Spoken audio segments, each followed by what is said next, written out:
So grad school continues. We're racing towards the end of the semester, about 4 or 5 weeks left in my first semester in computer science, MSCS grad school. So I'd love to answer any questions you have. I've learned a lot and I've got a lot more to learn.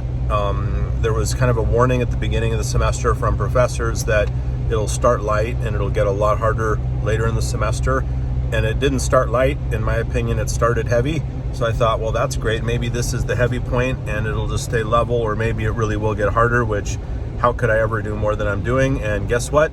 It got harder. It got a lot harder. And it's not that it didn't get harder in terms of more difficult to solve problems, I would say. That's not it. It's just the sheer volume of work. So you just really have to embrace the fact that this is going to take almost all of your time. You will have free time. You'll have some time, but not the amount of time you're used to in undergrad or in work or in life. You really have to be dedicated and committed because there's just so much to learn, and there are a lot of measurements of how well you are learning, and you can't just kind of cruise through without getting it. If you don't get it, you're probably not going to pass it. In my particular university program, anything less than a B is a fail, meaning you got to retake the class or you are no longer in the university. So B or better, below B is an F.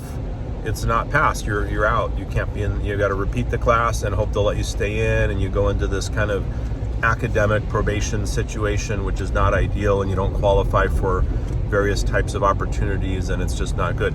So yeah, long story short, it's doable, it's manageable, but it's super full-time.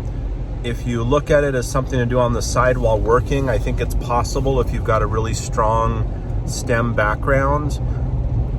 If you don't have a really strong STEM background in the recent past, it's going to be, certainly a bit harder. Although I will say that people without a STEM background are doing sometimes even better than those with a STEM background. I mean, sometimes having a clean slate and learning things for the first time can be an advantage, I guess. Whereas being a master at things, you jump in and you kind of know everything, and you're having to learn things differently than you may have learned them before. Things have changed, new approaches, different professors. So I don't know. In my opinion, either way is okay. But regardless, you definitely are in for probably a wake-up call in terms of how much workload there is. The reading, for example, in undergrad, you just kind of skim through the reading. Maybe you do, maybe you don't. But that's usually sufficient. Whereas in this case, you're reading line by line, word by word, character by character, and making sure you're not just looking at it and skimming it, but you're getting it and you're practicing it and you're trying it on the fly as you're reading. So yeah, it's a bit different. But I recommend it. I mean, I would say that I definitely enjoy what I've learned. I enjoy when I turn in a big project and I submit it and it's in the system now and I'm done. Great feeling of accomplishment, and looking back at what I've learned, I'm really happy with what I've learned. So that's the great part.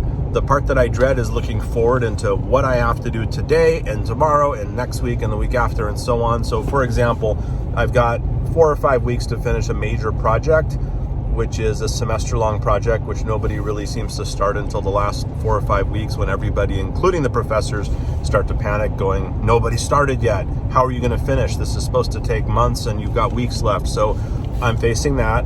In addition to that, there's a final exam coming up.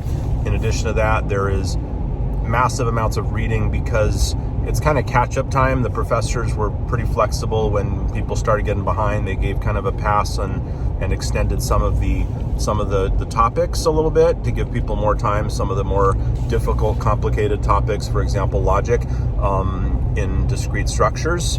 So because of that, you don't really get to skip anything. It just means later it's crunch time, and now it's crunch time. So this week we have a double reading assignment. By coincidence, in both of my classes, both classes are make me considered full-time. So essentially that's a full-time load. So each class just happened to have a double workload in terms of reading. We're covering 2 sections instead of 1 for the first time ever, and they're both a bit intense. And also there's a very big combined assignment that's coming due. So yeah, it's not easy. I do enjoy it. I highly recommend it. Got to stay focused and got to make some sacrifices. Short-term sacrifice for long-term gain. That's what it's all about. You don't get to do everything you did before, but you do get to learn a lot. And once it's done, you're really going to feel good about it. Thanks for joining.